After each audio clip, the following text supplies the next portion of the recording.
ఒక కవి తమాషాగా చెప్తాడు, సూర్యుడు పొద్దున్న ఇటు పక్క నుంచి బయలుదేరతాడు తూర్పు వైపు నుంచి. ఎక్కడ దాకా వెడతాడు? పశ్చిమం దాకా వస్తాడు. ఆ వెళ్ళేటప్పుడల్లా ఏం చేస్తుంటాడు? సూర్యుడు పొద్దు నుంచి సాయంకాలం దాకా కిరణాలని ప్రసరింపజేస్తూ ఉంటాడు.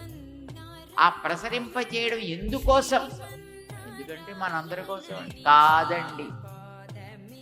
ఆ కవి చెప్తాడు ఎందుకోసం ఆయన ప్రసరింపజేస్తాడంటే, గతంలో ఒకసారి తన వంశంలో ఓ పిల్లాడు పుట్టాడు. ఆ పిల్లవాడి పాదం సోకితే ధూళిగా పడుండేటటువంటి ఒక ఆమె కూడా స్త్రీ అయిపోయిందిట. మా వంశంలో వాళ్ళ పాదాలకి ఇంత గొప్ప శక్తి ఉంటుందని నాకు ఇప్పటిదాకా తెలీదు. రాముడు ఏ వంశం వాడు? సూర్యవంశమే కదా. మరి ఆయన పాదం తాకే కదా అహల్య అయింది. అంటే మా వాళ్ళ పాదానికి ఇంత గొప్పతనం ఉందా? నాకు ఇప్పటిదాకా ఎవరు చెప్పలేదే.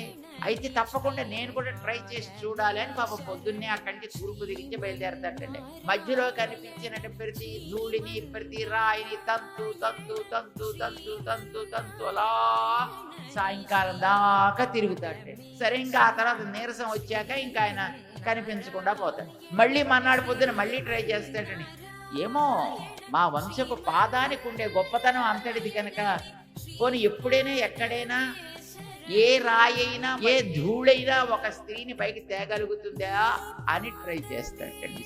సయేవాయం సూర్య సపది నిజపదైర్గిరి శిలాం స్పృశన్ భూయో భూయో నఖలు కురుతే కామపి వధూ. ఇంతకాలం పాప ఆయన ట్రై చేశాడు కానీ ఒక్క రాయి కూడా ఎక్కడ ఆడదానికి మారలేదు. ఒక్క ధూళి కణం కూడా ఎక్కడ ఒక స్త్రీమూర్తిగా ఆవిర్భవించలేదు. ఎందుకో తెలుసిన, వంశంలో ఉండే వాళ్ళందరూ గొప్పవాళ్ళు కారండి. ఇప్పుడు కులే కశ్చిత్ ధన్య ప్రభవతి నర శ్లాఘ్య మహిమా.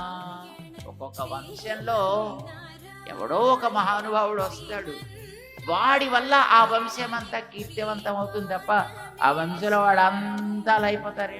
అంచేది ఆయన గారి వంశంలో కూడా ఆయనే మూల పురుషుడైనా ఆయన వల్ల కూడా ఏమీ కాదు.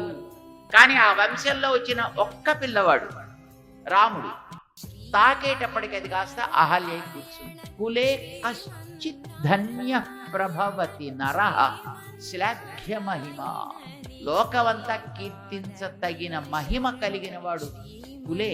ఒక్కొక్క కులంలో కశ్చిత్ ధన్య ప్రభవతి.